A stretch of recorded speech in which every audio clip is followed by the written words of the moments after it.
E aí pessoal, tudo bem? Fiz o guia completo de linguagens. Eu acho que esse vídeo vai ficar tão bom quanto o de ciências da natureza. E eu acho que até o final dele você vai ter um monte de sacada que vai aumentar sua nota.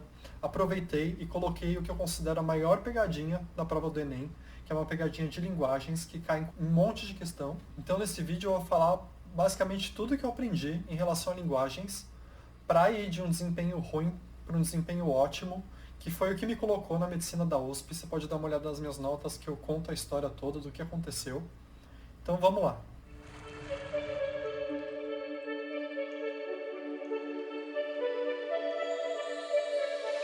O vídeo está dividido em 3 partes, sendo que na terceira parte, que vai ser a maior sacada e a maior dica, e o que mais importa, é uma junção de todas as partes do vídeo, e é aí que eu acho que você vai mudar o seu jeito de pensar em relação a linguagens, e a prova vai se tornar muito menos subjetiva do que você acha hoje. E eu vou trabalhar com esse modelo para falar as 3 partes, que é o modelo que eu chamo de tríade de linguagem. Se você dominar essa tríade, eu acredito que você vai conseguir resolver a maioria das questões e pode ter um resultado incrível. A primeira parte do vídeo eu vou falar sobre teoria. Teoria é uma coisa muito interessante no Enem, porque eu lembro de uma vez uma professora de cursinho que era bem carismática, o pessoal gostava muito. Ela chegou a falar para a sala toda que no Enem não tinha teoria, porque é só interpretação de texto. Isso, sinceramente, eu acho que destrui o ano de muita gente no cursinho, porque tem teoria. Tem teoria, e eu vou provar para vocês agora e vou dar uma sugestão de como você estuda. Então, olha isso. Eu peguei só a última prova e separei aqui um monte de expressão que eles usaram na prova. Se você não sabe o que elas significam, você não consegue entender o que é pedido no exercício. Essas expressões estão tanto no enunciado como nas alternativas. Então, se algumas delas você já não conhece, você vai perder as questões que dependem delas para serem resolvidas, tá? Então, é só um exemplo, tá? Todas as expressões aqui dessa apresentação, todas elas eu tirei da última prova, de 2019. E eu assinalei algumas que eu acho que, se você já tivesse estudado os tópicos, que é a parte de teoria, que a minha professora disse que não existia, mas existe, você saberia o que significa. Então, por exemplo, estruturas injuntivas. Injunção faz parte da teoria. Função da linguagem. As funções da linguagem faz parte da teoria. Arranjo singular dos períodos. Sintaxe na gramática faz parte da teoria. Metaforiza. Figuras de linguagem faz parte da teoria. Elemento expressivo, plasticidade verbal, parodística, interlocução faz parte da teoria. Gênero textual, parte da teoria. Formas verbais, tudo isso não é que são os tópicos da prova que você tem que estudar. Todas as expressões foram usadas na prova. E se você não soubesse elas, você não conseguiria nem entender o que foi perguntado, ou não entenderia uma das alternativas. Então, beleza. Então você tinha que saber isso. Da onde vem isso? Isso vem dos tópicos que eu apresentei no cronograma, os tópicos que caem em linguagens. E se você estudasse todos aqueles tópicos, se você estudar até o Enem, você já vai aumentar em muito o seu repertório de termos que caem na prova de linguagens. Essas expressões que eu coloquei aí são expressões que vão se repetir. Talvez não se repitam todas, mas grande parte vai se repetir. Então você tem que saber o que significam. Então, um dos caminhos é estudar os tópicos que eu coloquei naquela lista, e o outro caminho é pega as provas anteriores e toda expressão que você não conhece, dá uma estudada. Tem uma teoria. Por trás, essas expressões não têm só um significado de dicionário. Por trás delas tem uma teoria também. E você tem que estudar. Tá? Essa é a parte teórica, o primeiro pilar da tríade. Vamos para o segundo pilar. O segundo pilar da tríade é a prática, que é o que a gente acaba mais falando, que é o que todo o canal fala bastante, então que eu não vou perder muito tempo aqui. Tá? O que eu acredito que você deve fazer nesse pilar, que te dá o melhor desempenho, é isso aqui. Leitura diária, que nem eu já falei no cronograma, que nem eu já falei no meu vídeo de preparação. Lê todo dia até o Enem. Mas não basta ler de qualquer forma, você tem que ler da forma ativa. Tá? Muita gente acha que lendo rápido você está lendo bem, que é o que se aproxima de leitura dinâmica. Se você lê rápido sem saber ler, você não está lendo bem, você só está lendo rápido. Para aprender a ler, você usa a forma de leitura que chama leitura ativa. E aí eu vou colocar uma referência a um vídeo meu aqui, que eu falo da diferença entre leitura ativa e leitura dinâmica. Mas você tem que ler ativamente, para depois de começar a ler ativamente e saber ler, aí você começa a ler rápido, tá? Dá uma olhada no vídeo, é importante. Outra coisa, você tem que ter uma leitura desafiadora. Não faz sentido, em termos de aprender a ler, e em termos de desenvolver vocabulário, você ficar lendo coisa que é fácil para você ler. Você tem que se desafiar. Para fazer isso, eu vou colocar uma lista de textos e livros que eu acredito que te ajudariam nisso, tá? Vou colocar desde coisa rápida e barata, de graça, para coisa complexa e que você teria que comprar, tá? Vou colocar a lista na descrição, vocês dão uma olhada. Foram coisas que eu usei para aprender a ler melhor, tá? E aí você vê o que você acha que você gostaria. Mas tem coisa que é simples, de prova antiga e você vai conseguir, tá? E a última parte é vocabulário. Vocabulário é uma coisa que, assim, você está lendo um texto e teve uma dúvida, tira a dúvida na hora. Não fica adiando ver o significado das palavras, tá? Tem celular hoje em dia. Pausa e tira a dúvida na hora. E escreve em cima da palavra o que significa aquilo. Você tem que desenvolver o repertório. Você só desenvolve procurando o sentido das palavras, tá? Se você não quer procurar na hora, quer perder muito tempo, cria uma listinha do lado e anota nessa listinha. Ou escreve no seu braço para você não esquecer. Não deixe de tirar as dúvidas. Você tem que construir um repertório. Você só vai construir esse repertório tirando as dúvidas.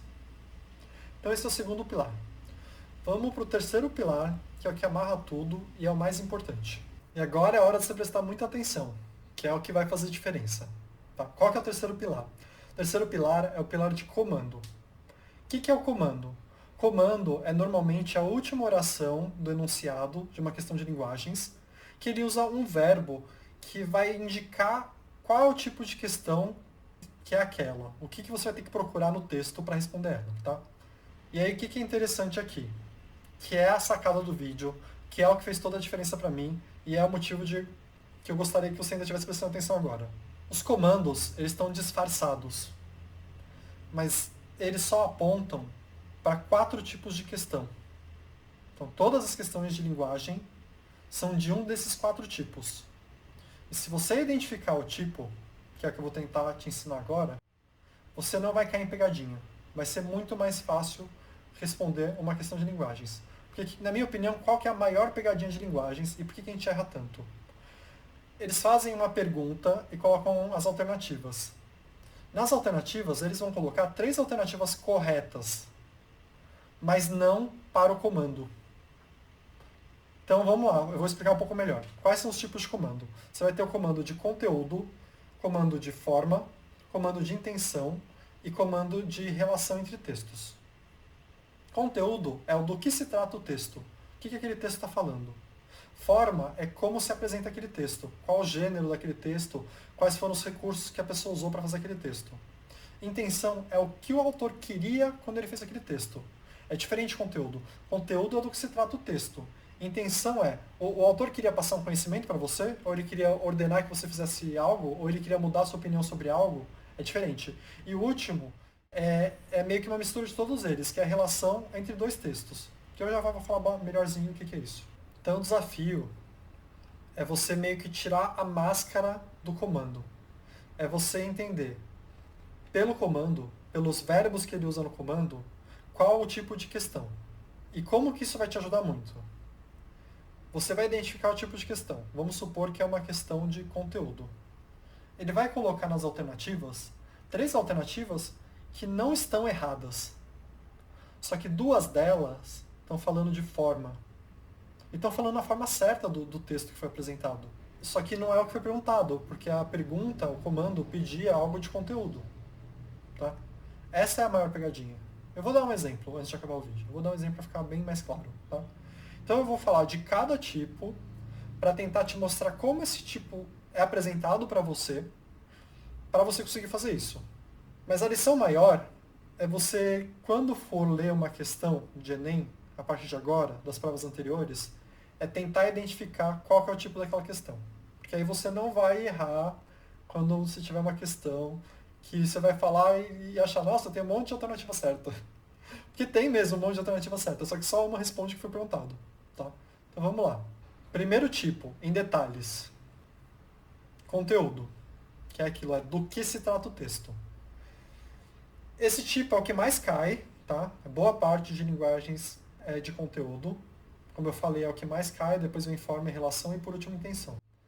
E a pergunta vem de 3 formas dentro do tipo conteúdo. Forma 1. Do que se trata esse texto? O que o autor estava falando nesse texto? Forma 2. O autor falou sobre duas coisas, e uma gera outra. Então a pergunta é, como tal coisa gera outra? E o tipo 3, ele também vai falar de duas coisas, só que ele vai inverter a ordem e falar, tal coisa foi gerada por outra. Para ficar mais claro, eu vou usar as expressões que foram usadas na última prova, para você entender os três tipos. Se é a primeira forma, ou as três formas, se é a primeira forma, ele vai te falar assim, tal coisa se caracteriza por, o autor relata tal coisa, o texto relata tal coisa, o autor divulga que, o autor destaca que, o texto destaca que. Você percebe? É tudo de conteúdo, é do que se trata o texto. No primeiro tipo, que é aquele texto que fala sobre isso. Segundo tipo, tal coisa gera tal coisa. Como que vai aparecer? Vai aparecer assim, tal coisa contribui para tal coisa. Então você vai ter que identificar duas coisas no texto. A coisa que... a origem e o destino.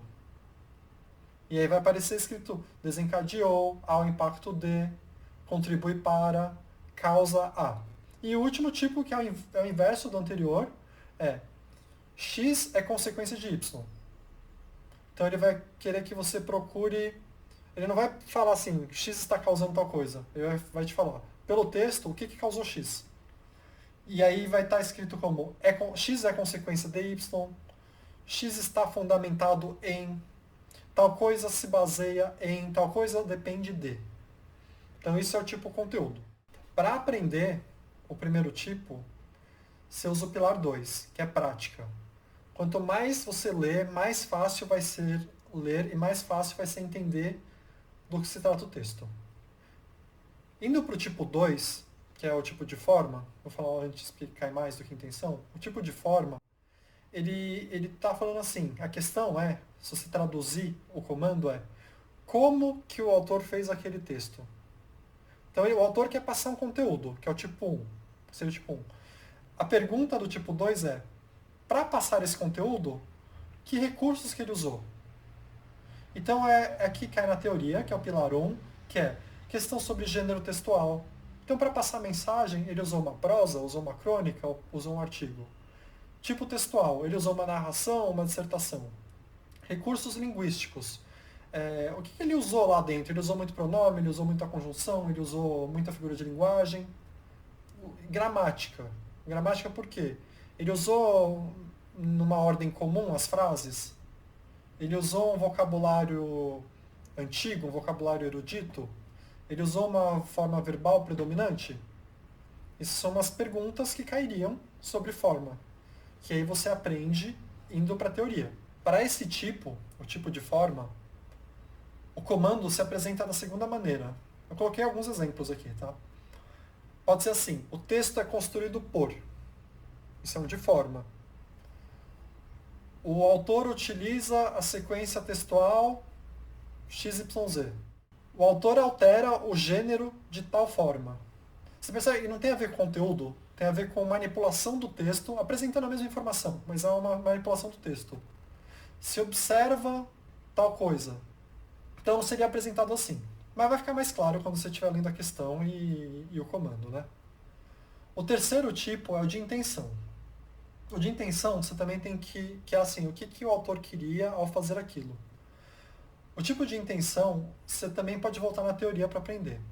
E aí seria a função da linguagem, os elementos de comunicação e efeito de sentido. O tipo de intenção vai aparecer na prova assim. Qual a função social do texto? Qual a intenção do autor ao fazer isso? Qual a visão do autor em relação a tal tema? Então não é o tema em si, é qual a visão do autor. Tal texto estimula qual comportamento? Então essa é a intenção do autor.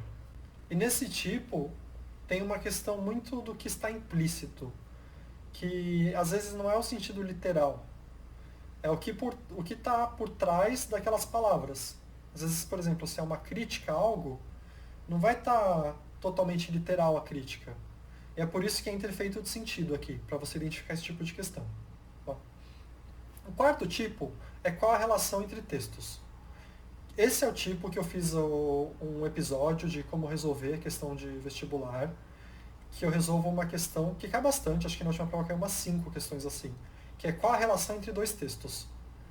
E ele é uma mistura de todas as anteriores. Por quê? Porque a relação entre dois textos é uma relação de conteúdo, intenção e forma. Então, dois textos, eles podem concordar com o conteúdo e com a intenção, mas variar na forma.